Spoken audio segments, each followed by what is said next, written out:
Join us every Wednesday for InFocus, a weekly talk show produced by the Kitts-Nevis Information Service, where we provide exclusives with key persons within the government and discuss pertinent, relevant, and interesting matters that affect us all. Tune in every Wednesday, live on ZIZ Radio and streamed live on Facebook at SKNIS Media and ZIZ Online. InFocus, your government, your business.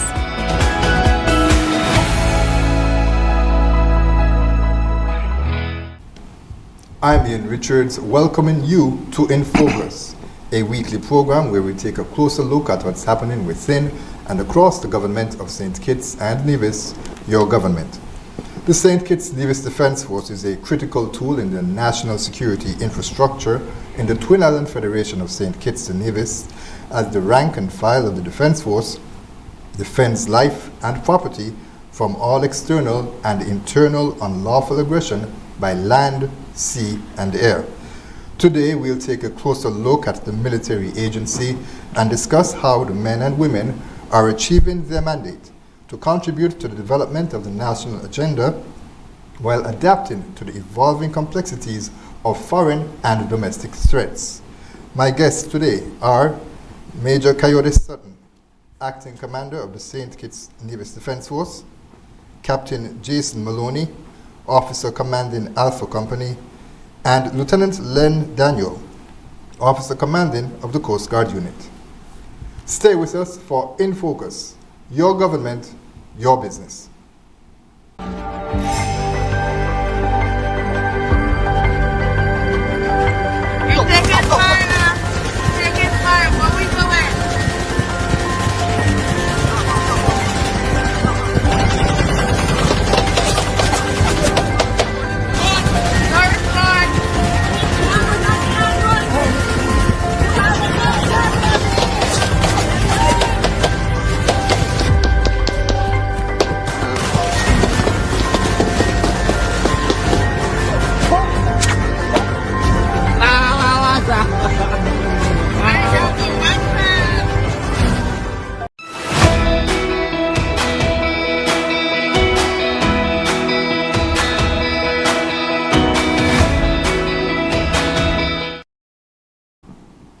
Thanks for staying with us, and allow me now to welcome Major Sutton, Captain Maloney, and Lieutenant Daniel. Major, of course, you've been here before, but it was in a different setting. You were here to represent Elevate, but this is the first time that we're having a discussion on the St. Kitts-Nevis Defence Force. It's so good to have you on your mind with us. It's nice to be here, Mr. Richards, and good afternoon to your listeners. Okay. And Captain, Lieutenant, it's wonderful to have you as well. I think it's nice to be here, sir. Okay, so we're going to start off with a very basic question. Now, the St. Kitts-Nevis Defence Force is critical to the security of the Federation. Can you explain what is the primary role and responsibilities of the SKNDF, as it is popularly called, and when it comes to the national security, what is the Defence Force responsible for? Okay, actually, thank you, Mr. Richards, for that question, that critical question. You actually did answer, stated exactly what we are. Well, part of our responsibilities, which is, to the security of the Federation, through its borders, external aggressions, through air, sea, or by land, and also to support the civil authorities, whatever civil authorities, the law enforcement authority, the civil defense authorities, the other agencies within the government, like public works, and in terms of national disasters, we have awesome responsibilities and so forth. So it's an array of responsibilities that the St. Kitts-Nevis Defence Force plays towards the national security of the Federation of St. Kitts and Nevis. No, that's support of public works. There's some persons who may feel like it means that you're helping to lay roads or helping to crush stone. Exactly what does that mean in terms of supporting public works? Okay, in the military we have different units. We have our own engineering unit as well. We can, with adequate training and capacity development, we can lay roads. Other militaries do that. We can also establish electrical layouts and things like that. We have the capacity has to be developed, but we're not there yet. But it gets to a point where we have developed enough capacity, and we will be able to do that. But as it is right now, we act in supporting role. We have electricians, we have plumbers, we have construction engineers, we have workers, civil engineers in the defense force and things like that. So we act in a support role to government agencies in terms of natural disasters. And interestingly, the defense force shoulders the main responsibility immediately after the impact of natural disaster. We tend to shoulder that responsibility to carry out the initial assessment. So to be able to do that, we have to develop the capacity. So we have those capacities, those skill sets within the defense force to be able to do that.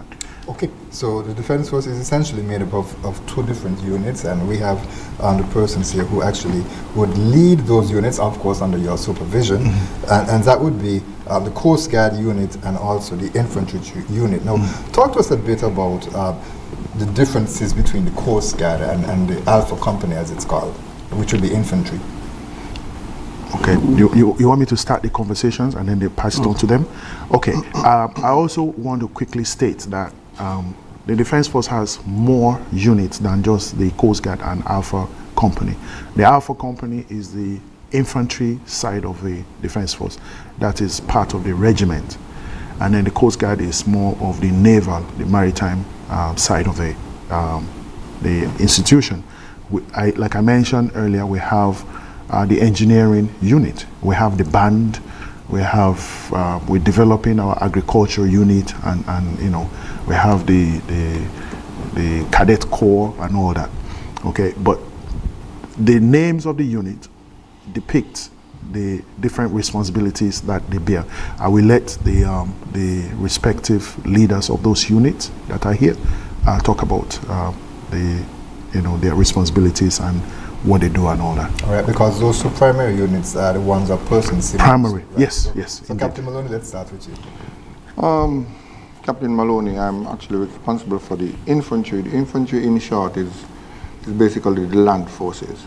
We do all operations land side. However, we still can act in support of the Coast Guard if or when they need that kind of support. But generally, we more cover things on the land side. And give us a sense of operations. It's a very broad term, and of course we appreciate that there is some need for security, but give us a sense of what operations entail. We do several types of operations. Most of it is in support of the civil powers, the police force. So any kind of operation that the police is doing and they need support, we tend to be part of that and support the police. Lieutenant? Yes. On the Coast Guards, the Coast Guard is basically the police of the sea. We enforce all maritime laws. We assist all agencies that has maritime obligations, to include Department of Maritime Affairs, Fisheries, Customs, Immigration. So we basically like the police of the seas, and our duties expand. We also do a bunch of different community events, which are very limited. We do different security operations as well. And our main focus is really to protect against any illicit activities within the territorial waters of the Federation. So we basically are the police of the sea. That's the shortest answer I could give you. Right. But also with the Coast Guard, most persons, as you would establish, think about the sea. But there's also some operations that would take place on land because, of course, the borders are porous. Yes. And so while there's that component of patrolling by sea, it also includes patrolling by land as well. So tell us a bit about Yes. We also do beach patrols. And the beach patrols are very important, especially in the tourist season, because when we have tourists and we have a lot of seagoers, we usually have beach patrols where the guys will go on the beach and engage with you know, the locals and even the visitors. So we also do mobile patrols on land that deals with the marinas, the internal part of the marinas. We also do different observation points on the coasts. It's from land, but we also look at the coast as well. So those duties are also some of the stuff that we do inland. Our duties also include, in the event of any internal security issues, we are part of the Defense Force. So our men will supplement the regiment, the Alpha Company. And in addition to what the lieutenant just said as well, the Coast Guard, you know, bears awesome responsibility. I mean, they protect the EEZ, the Economics Exclusive Zone of St. Kitts and Nevis. You know, enforce fishing laws. Fishing laws, you know, we don't want illegal fishing. Another thing is that we see what is rampant in the region in recent times is, of course, well, from time, you've always had the smuggling of weapons and ammunition, you know, proliferation of weapons and ammunition. And we're also seeing a lot more human trafficking within the region, especially since the unrest situation in Haiti and all that, and of course from South and Latin America across the region. So they have added responsibilities. And when we're doing land operations, you know, the Coast Guard have significant roles to play, because it's an extension, it's a force. The Coast Guard then becomes a force multiplier in that regard. All right. Okay, so also, Major, of course, now you've been running the force for some time now. Tell us a bit about the vision that you see. What is it that you envision improving in the St. Kitts and Nevis Defense Force and the changes that you would like to make? Okay. I've you know, served in the Defense Force practically since it was reactivated. I started my career from the Coast Guard. Well, started my career from the police force. Then I was in the Coast Guard, and then I crossed over into the infantry.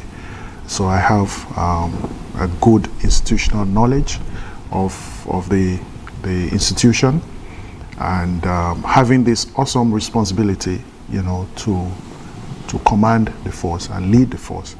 I've been able to bring to bear some of the attributes, qualities, and necessities I have seen over my service years in the Coast Guard and now the Defense Force.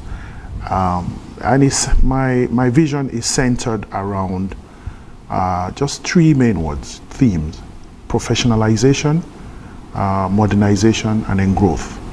That my strategic objective. I just pick out those three words because that encompasses pretty much what I am focusing on. The unit, our responsibilities are not predominantly military. A lot of times we have varying responsibilities, and that requires that the personnel within the Defense Force have to be adequately trained to be able to carry out those responsibilities. Be it somebody gets lost, a tourist gets lost in the hills, they go hiking, they get lost. We have to now do search and rescue on land.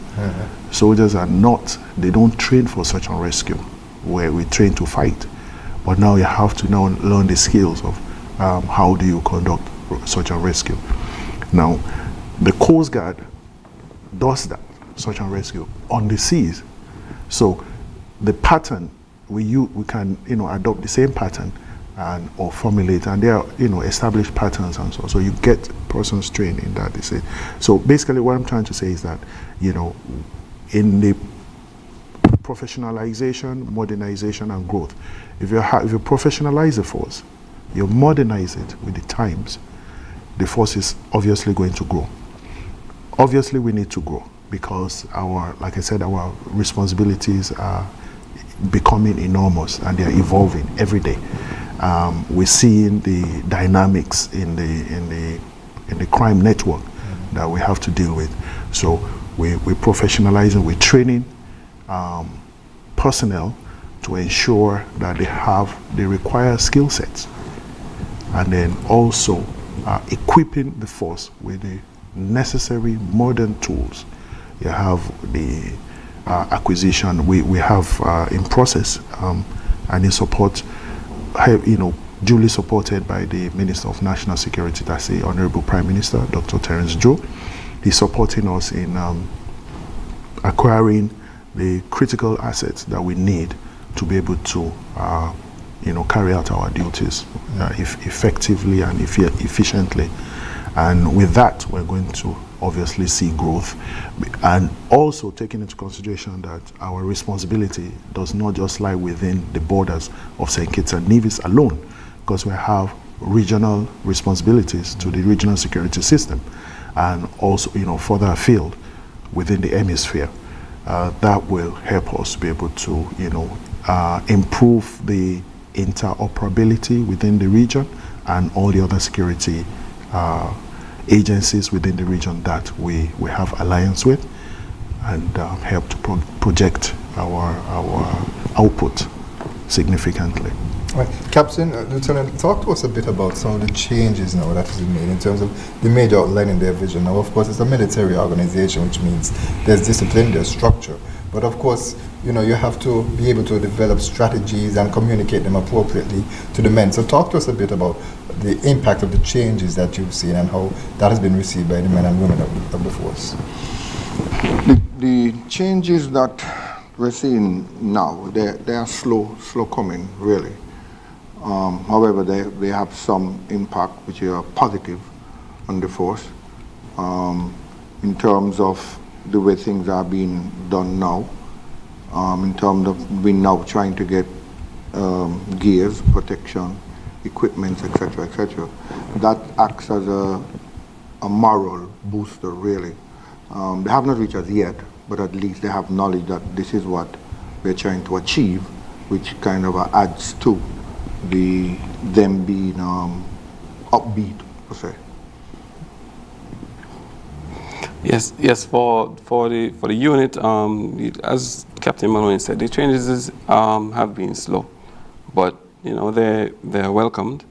Also, we I don't really want to jump ahead of the major, but we have a program where between the RSS nations, we have also started to incorporate and have exchange programs, and these programs, they would actually help to enhance regional cooperation, and the persons at the unit are very excited about this proposal, and it looks very, very promising. So that's one of the changes that we kind of looking forward to. I can add on to that. What Lieutenant Daniel just said, at the last security heads and commissioners, heads of Chief of Defense and commissioners meeting that was held in St. Kitts and Nevis, a proposal was presented to the security chiefs, and actually I chaired the meeting here because St. Kitts and Nevis had the chair, and we basically introduced personnel exchanges within the security forces in the region, and the aim of that is to be able to enhance skill sets development and also adapt best practices that exist within the different various militaries in the region. We hope that we'll be able to extend the same to the police, but St. Kitts and Nevis and Barbados are going to spearhead that. We're going to exchange our personnel in the different fields with different skill sets, and then for some period, and you're going to be seeing them. We're going to be operating within our defense force, and also ours will be operating within the Barbados Defense Force. and exchanging ideas, and hence developing best practices within our forces. That is part of the professionalization I was talking about. And also we help to modernize, because the Bajan soldiers are going to come here and, hey, this is how we do things, this is some of the equipment that we use, and this is the results, and so on. We'll be able to, move along that skill, and vice versa with ours as well. That's just one. Right.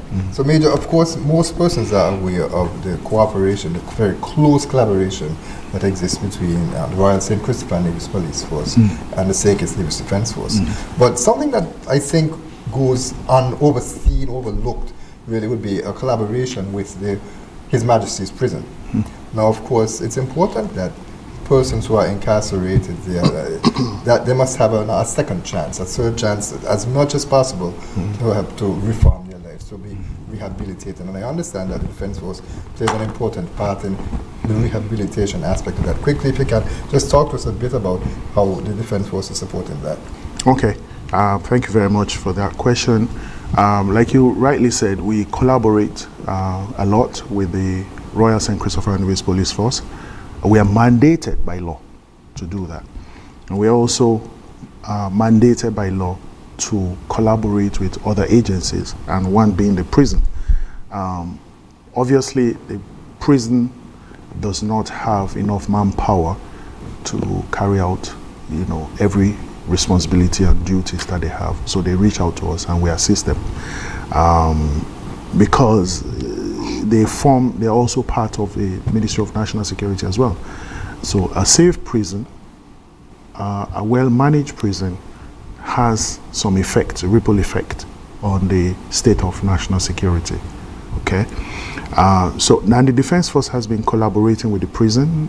We are engaged in some rehabilitative work with inmates at the prison. And that has extended over a couple of, probably well over 10 years, if not probably going close to 20 now.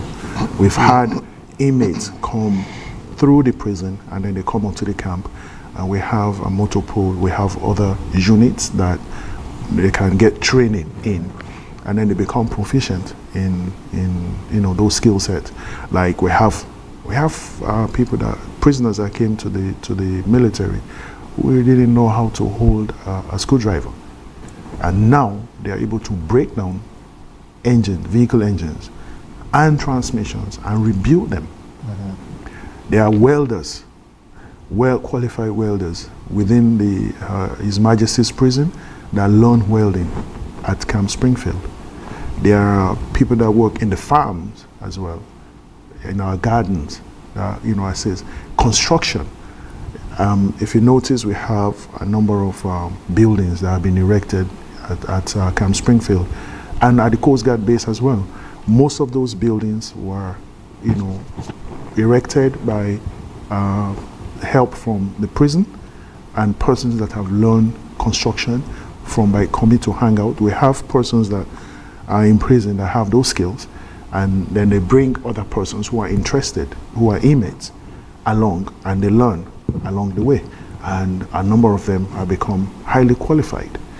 So when they have served their time, they're able to return to the society, and that helps to reduce the recidivism back into the prison, because they will be able to either start their own business, or they will be qualified enough to be able to get jobs within the labor force of the Federation. So that is an ongoing program that is yielding a lot of results, and I'm very, very pleased with the turnout of the inmates that come to Camp Springfield and the achievements that they've been able to acquire over the number of years. And of course, now the camp is a restricted zone, of course, authorized personnel only. So I would imagine that the security measures that are surrounding the inmates who are currently up there on rehabilitation, that it will be very strict and very stringent. Absolutely. The Defence Force is a military base. There are rules and regulations that are implemented that run the base. and anyone that is there, we have to abide by the rules and regulations.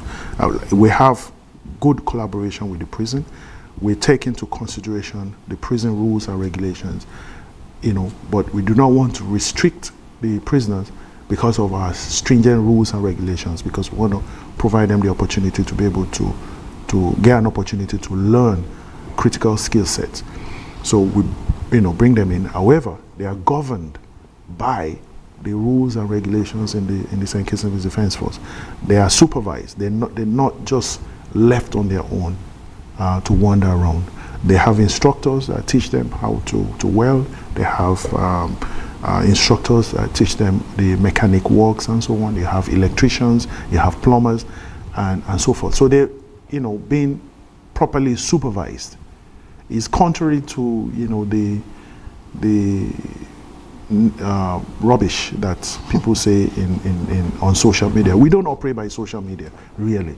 I mean, we're not deterred by all the negative that goes on in the social media. In fact, it energizes us to continue to help, to develop, rehabilitate those inmates so that they can go out of the prison and be able to live their life and become constructive, productive citizens who will contribute to the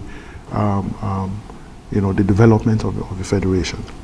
Okay, so let's move on now quickly. There is, of course, June 1st. It's June 4th now. If you're listening or watching this live, it's June 4th now. But on June 1st, it was, of course, the start of the Atlantic, the 2025 Atlantic hurricane season. Let me talk to you, Captain Maloney. I'll bring you into this question in terms of what is the role of the St. Kitts-Nevis Defence Force in terms of disaster preparation and response. And I appreciate that there was a recent collaboration between the Virgin Islands National Guard that would have helped to enhance some new techniques. Talk to us a bit about that. In terms of the Defence Force, in terms of disaster, the Defence Force is actually part of a committee at NEMA. One officer would be there who actually chaired the committee on behalf of the commander. So that's a search and rescue committee, actually. So we work closely with NEMA in terms of disaster. In terms of the exercise that was done last week with the Virgin Islands National Guard, that exercise was pertaining to human assistance and disaster logistics. Yeah. So we work closely with the Virgin Islands National Guard, and often we get training that would assist us to better prepare us in a number of different areas. This year, we actually had one pertaining to humanitarian assistance and disaster logistics. And certainly we would have seen on the screen persons who are looking at live to recognize that there was not just the Defence Force that was involved in the training, but also personnel from NEMA, personnel from the Royal St. Kitts Police Force, of course the Fire and Rescue Services. Talk to us about the importance of having them included as well as part of this training. Those persons at the different agencies are included because we work closely with those agencies. So in the event that we get called out and they are part of the personnel who get called out, then all of us work in harmony instead of the Defence Force out there doing one thing because we have been trained totally different in comparison to a different agency. So by doing all of the different agencies, then it's a more smoother process in comparison of the Defence Forces out there by themselves. Then we would end up maybe conflict. So to avoid that, the SME, which is what was conducted, get all of us together and we operate under one roof so everybody understands each other. Lieutenant, anything you care to add from the Coast Guard perspective? Yes, well, from the Coast Guard perspective, we assist the land forces in the event of any disaster. We also assist the Port Authority with anything they need around these periods. The training was also extended to us because our logistics personnel also get involved when it comes to movement of supplies and that kind of stuff in the event of a disaster. So we we are already prepared. You know, we are already ready for the season. We already posted out all of our orders and stuff, so we're actually ready for the season. No, that's hurricane, but of course another natural disaster that possibly could happen is a tsunami. The Coast Guard operates on the sea. What's the responsibility of the Coast Guard in the event of one? In the event of the, tsunamis, alert persons of the impending danger and assist anybody to head to high grounds, because we ourselves would be heading to high grounds as well. Seafarers, So, they have to yeah. alert, educate the seafarers. So we have to alert everybody, that even persons that are on sea, we have to find out who is that sea, so we could get some sort of communication with them to have them either ride out into the oncoming tsunami or head back to land and try to get as high as possible. And also warn persons who may be on the beaches. Yes, one person on the beaches, send out warnings and stuff to everyone. You see, the Defense Force, if I may add to what Lieutenant Daniel and Captain Maloney just said, as regards disaster relief operations and the responsibility that the Defense Force has. The beginning of every hurricane season, we have to issue orders, and so we know exactly what we are doing, and then the orders is further broken down into the different units, so everybody has a responsibility. We have our teams, we have all the responsibilities that we will be assigning personnel, our personnel, and that fits into the national disaster response, okay?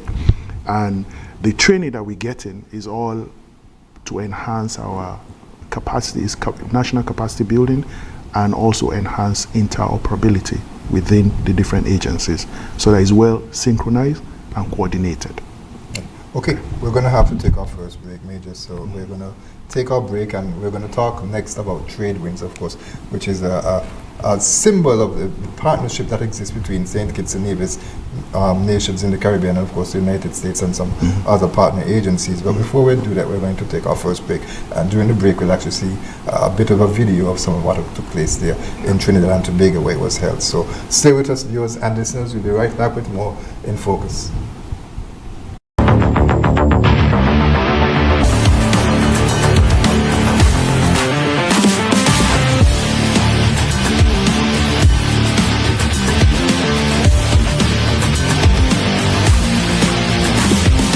Trade Winds 25 is a U.S. Southern Command sponsored multinational exercise. This year's iteration just happens to be graciously co-hosted by the nation of Trinidad and Tobago.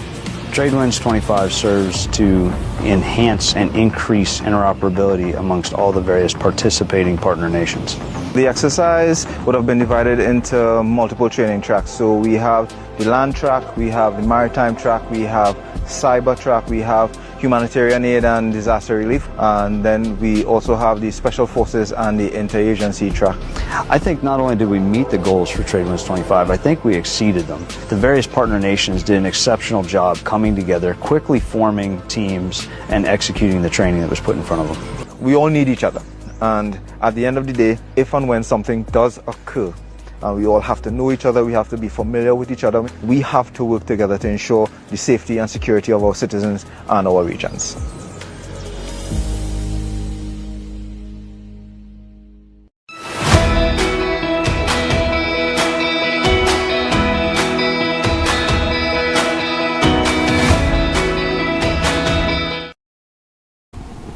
Welcome back to In Focus. We continue our conversation with the acting commander of the St. Kitts-Nevis Defense Force, Major Kayode Sutton. We also have Captain Jason Maloney, who is the officer commanding Alpha Company, which would be the regiment or the infantry unit, and also Lieutenant Lenn Daniel, who is the officer commanding of the Coast Guard unit. Okay, so we just saw a bit of a video of what took place during Trade Winds 2025 in Trinidad and Tobago, and of course St. Kitts and Nevis, we hosted it twice. Major, it was a very special time. I remember, I think it was back in 2017, 2016, 2015 and 2018. Right, okay. And so in recent times. yes, in recent times, yes. And so we would have sent a contingent to Trinidad and Tobago to participate. Lieutenant, can you tell us a bit about who participated at Trade Winds? Well, we had 15 persons from the defense force, we had, how many we had from the police? And about two persons. Yeah. So there were multiple tracks that these persons participated in, which would include a bunch of different things to do with HADR and some other stuff. They also introduced... Let me stop you. That will be human and disaster. Yes. Human disaster and disaster relief operation. The acronym, just so the persons could understand. Yes. Right. So they also had different sections to do with the drone operation as well. And they introduced a media cell, which was very, very interesting. We had two persons from here attended that media cell. And for the infantry sections, Captain Maloney can say what all they participated in for the infantry section. They had cyber security, they had intel, and the other was more general field operation level. High intensity security operations, counter narcotics, counter terrorism, all those kind of operations. Yeah, we saw there was a special emphasis on special forces as well too. That type of intense training. Yeah, that's why it's mentioned the high intensity training, where you're able to compact a lot of different skill set into very few people to operate effectively on a specific security operations, and also to be able to transform immediately to some other follow-on or future operations.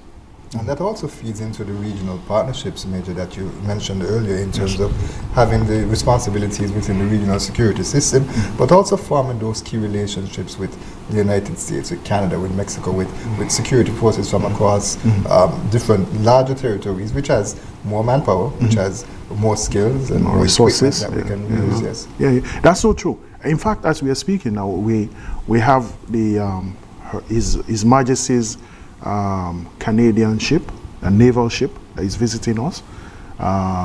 William Hall is docked in Port right now. It's part of that collaboration. Yeah, that's it. That's part of that collaboration. We train together to be able to enhance, develop skill set, and improve on our capacity development, and also learn the new techniques that is out there. We share, and then we develop our best practices, so that when we have to act in that capacity, we are not lacking. We are not lagging behind. And St. Kitts and Nevis does not exist by itself. Like I say again, we have regional responsibilities, and trade winds is one of those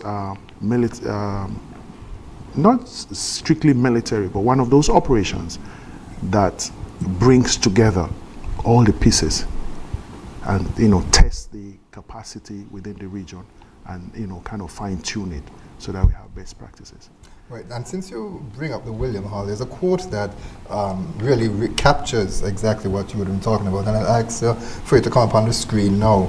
And it was a quote by a Rear Admiral, I think it's Jose is how you pronounce her name. Jose?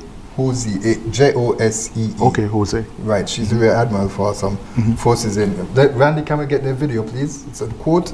Okay. Right, and it says that the deployment of the HMCS William Hall to Operation Caribe demonstrates Canada's unwavering commitment to international security and our dedication to combating illicit trafficking here in the Caribbean. Yes, talk to us a bit about that mission that is happening here.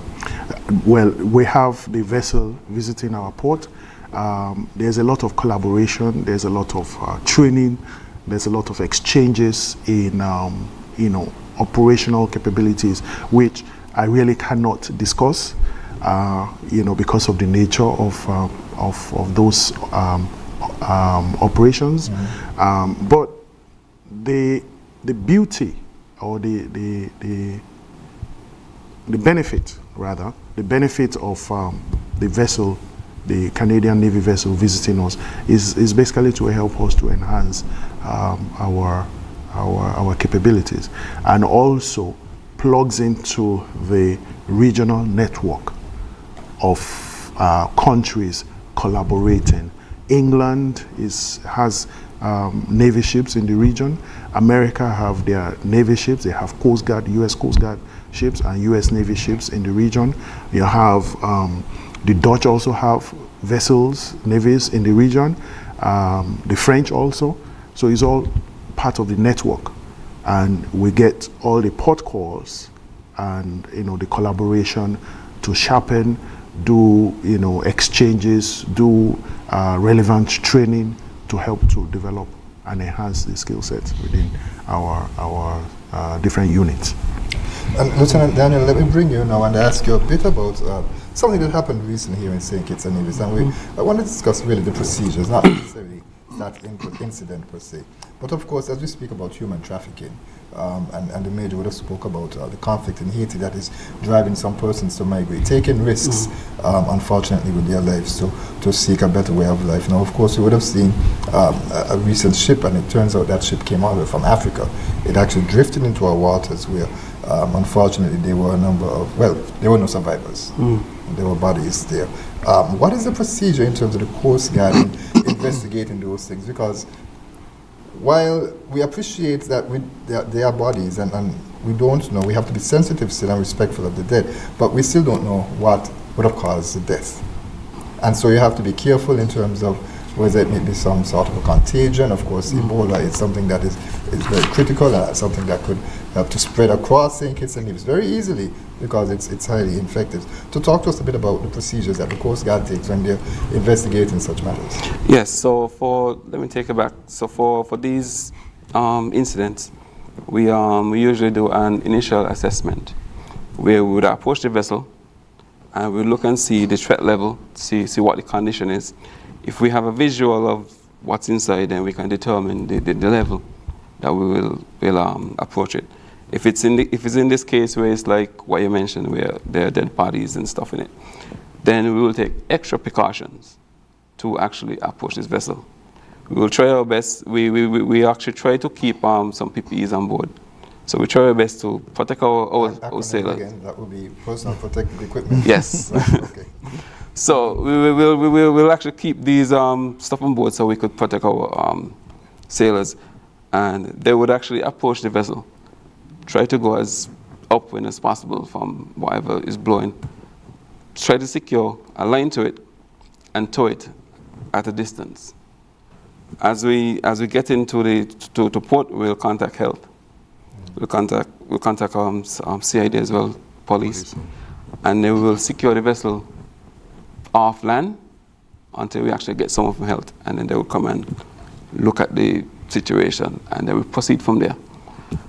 So we basically try our best to, be very sensitive, even though it's just bodies. We try to not to disrupt anything too much. Just leave it as it is. So when the investigators come to look at what is going on, so they can better analyze what happened, what caused death, if there are any diseases that exist. So we try not to get involved with the vessel. We try to keep it as distant as possible, and respect.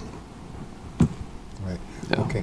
And Major, perhaps you can talk. Excuse me, not Major. I'll bring in Mr. Maloney here, Captain. Talk to us a bit about, as we speak about the William Hall and ship operations. Now, the Hall is here, and they'll be patrolling our waters and assisting in different security operations, but there's also a community aspect that's going to take place as well too. And I think the acronym, I'm going to use the acronym COMWELL, which means Community Relations. Community Relations. Yes, talk to us a bit about what they'll be doing here on land.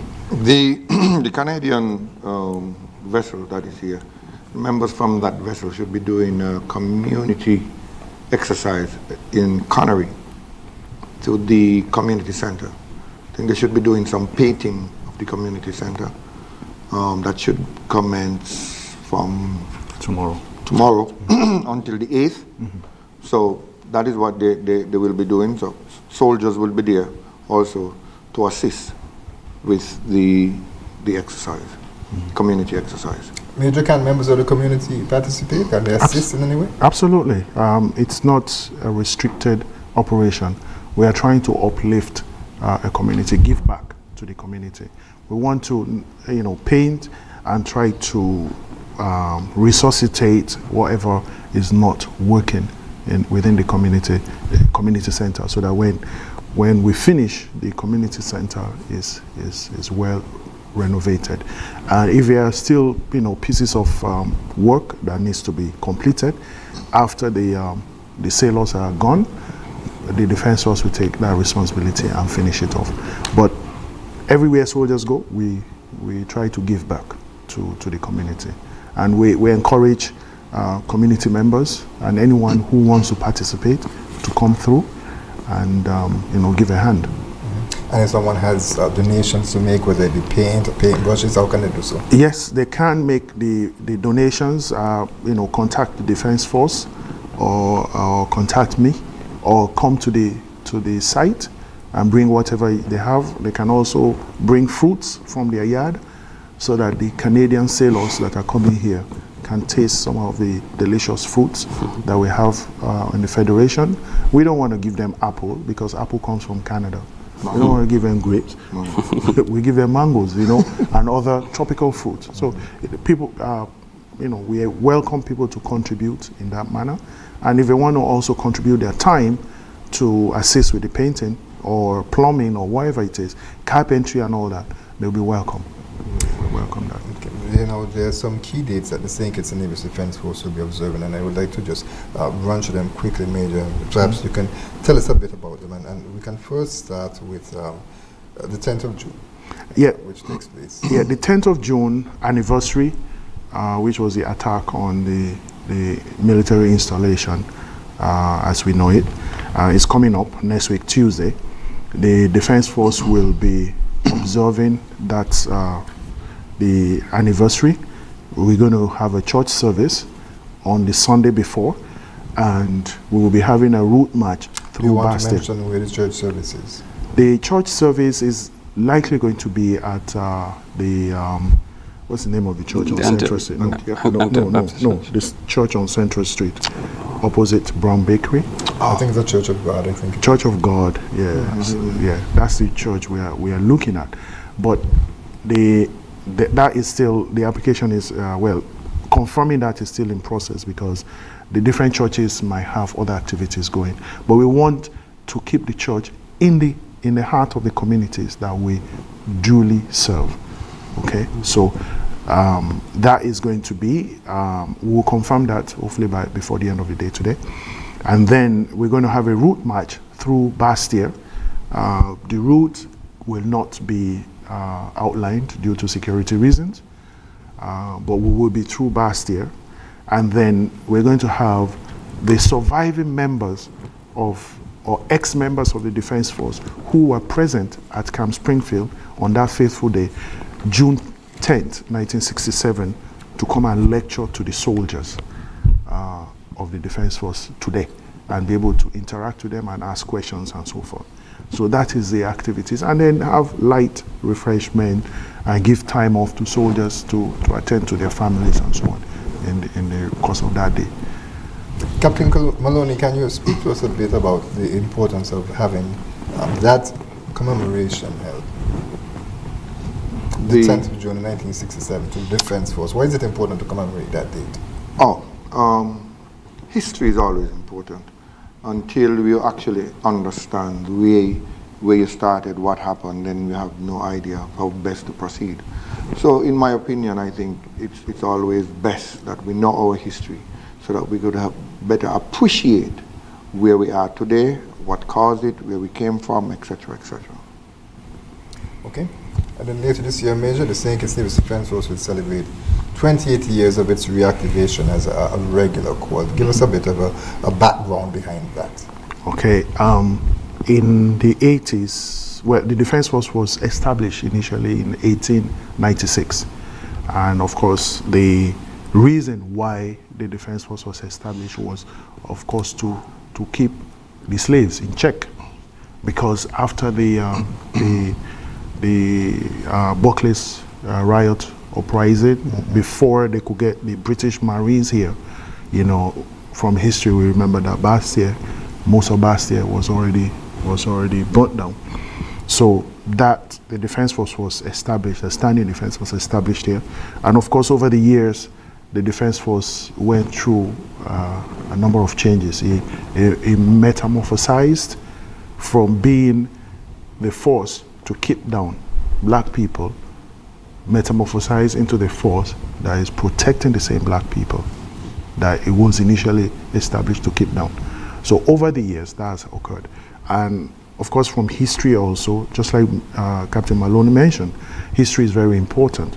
The Defense Force was disbanded in the 80s, and of course in 1997, it was when it was disbanded in the 80s, it was just a volunteer reserve force. And in 1997, the regular arm of the Defense Force was reactivated. So it gave an opportunity to persons who want to serve their country in the military, an opportunity to pursue a career.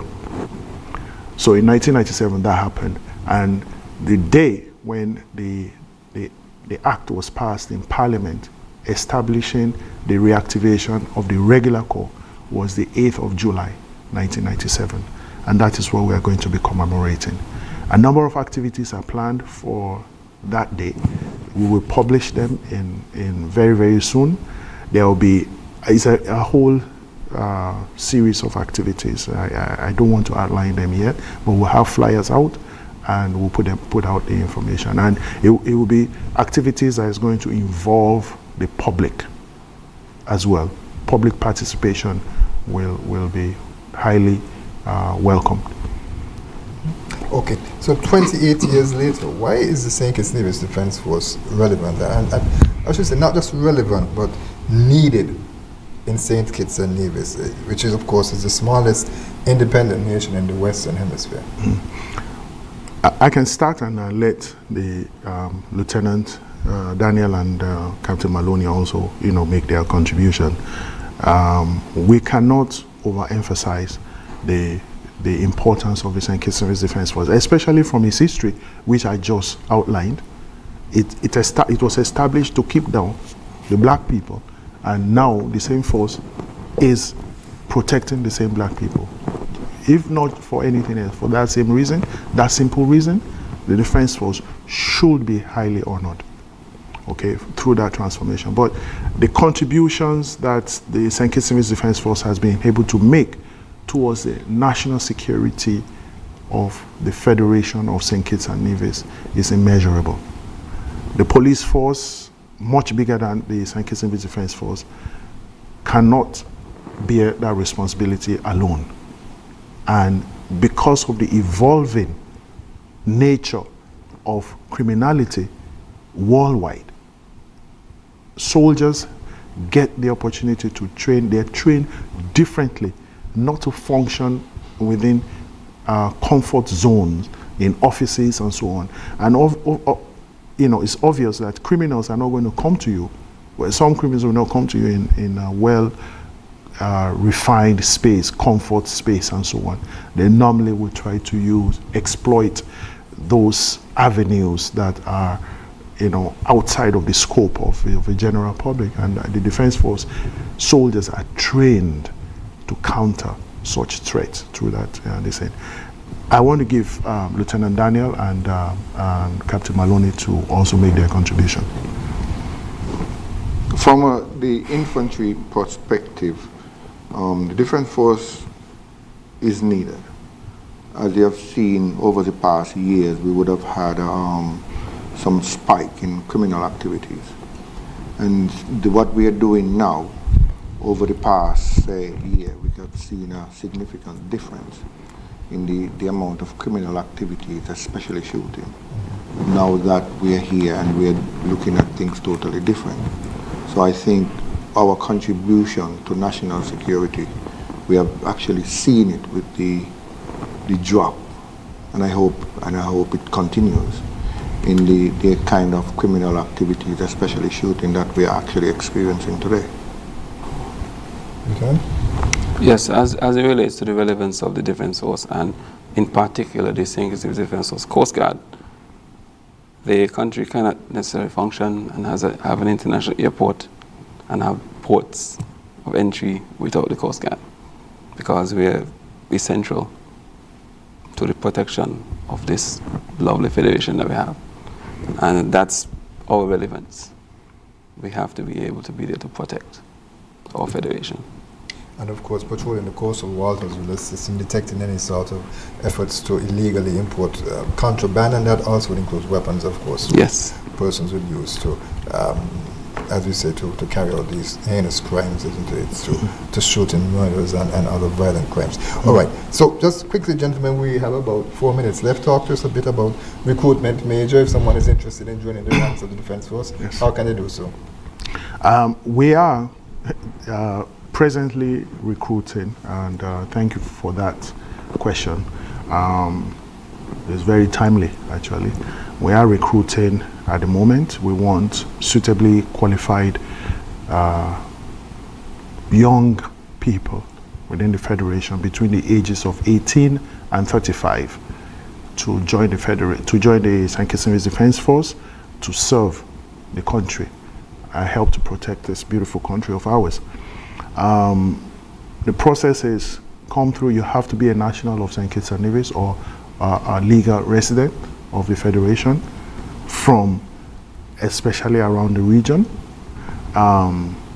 You apply by obtaining an application form. You can come by Camp Springfield at the gate and ask for an application form, and the form will be given, and then you complete it, and all the requested documents to support the application we put in the application, fill it out, and then submit it, and then the process starts. And after that, there's going to be, once you meet the qualifications, you'll be contacted to come and write exams, entrance exams, and then you have interviews as well, you have medicals, and then you have to do polygraph. You have to be polygraphed, and then once you pass through all those hurdles, then when you're successful, then you'll be called to commence training. 6 months training, tough training, and once you become successful, then you can serve in the Defence Force. Now, that is for the regular arm of the Defence Force. There are persons who have their regular jobs but also want to serve the Defence Force. They can join the reserve force, meaning that they can keep their job, but then they will be trained. They'll get an opportunity to be trained and come in regularly on a weekly basis, and sometimes on the weekend, and then they will have periods when they will be called for like a camp, and they will do their training, but it will not be required to give up their day job. Okay, but it provides an opportunity because they're going to be able to train extensively all over the world. They're going to get to travel and everything, and be able to develop other skill sets that they probably don't know that they have. Okay, and then we also have the cadet, which is the program that is school-based. They have to be between the ages of 12 and 18 to join the Cadet Corps. The Cadet Corps provides leadership training, things like accountability, responsibility, self-respect, time management, conflict resolution, name it, for young people, so that by the time they get to the point where the peer pressure starts and they have to make a choice between wrong or good, they already know what choices they want to make. However, I must point that the Cadet Corps is voluntary. It is not compulsory, and is not a place that you bring a child who is not behaving, because if the child does not want to be part of it in the first place, they're not going to be able to benefit from it because it's not compulsory, and then they will have to be terminated. And final question for each of you, and I'll probably start with you, Lieutenants. In terms of being a soldier, if you could sum it up in three words, three words or one word, depending on what would you just say that the benefits of being a soldier for you personally, how has that assisted you? Personal, professional, and individual growth. Captain? Yeah. Personal and professional growth. As a matter of fact, I do say that the force makes me the man that I am today. Major? Well, in addition to what they just said, I think it's rewarding. It's rewarding to be able to serve a country, put your life on the line to serve a country. No amount of money can compensate for that. Every day we wake up, we go out to serve this beautiful country of ours. We have had soldiers who in the line of their duty have been injured before. Like I say again, there's no amount of money that you can put to compensate for that. It is rewarding. That awesome responsibility that you are safeguarding the Federation is so rewarding. And I encourage people to join and come and be part of this rewarding experience. And if I can add a word, even though I'm not a member, I've worked with you all for many years. I think family is important. Yes. It functions as a family. Yes, it does. It we does. certainly would like to thank you, Lieutenant Daniel, Captain Maloney, and also Major Sutton for being with us on InFocus. And Thank you. we certainly will look forward to learning more about some of the activities that you have planned, particularly as we talk about celebrating the activation, the reactivation of the Regimental Corps. So, gentlemen, thank you so much for joining us for InFocus. Thank you. Thank you. We'd like to thank you, viewers and listeners, as well for being with us for this edition of InFocus. We trust that you will join us next week at the same place, at the same time. Remember, it's InFocus, your government, your business. I'm Ian Richards. If you haven't done it as yet, please do it today. Subscribe to our YouTube page at SKNIS Media for regular updates, live coverage, and even more information on your government. While you're at it, like, share, and interact with our Facebook and Instagram pages at SKNIS Media and SKNIS Info. Join us every Wednesday for InFocus, a weekly talk show produced by the Kitts-Nevis Information Service, where we provide exclusives with key persons within the government and discuss pertinent, relevant, and interesting matters that affect us all. Tune in every Wednesday, live on ZIZ Radio and streamed live on Facebook at SKNIS Media and ZIZ Online. InFocus, your government, your business.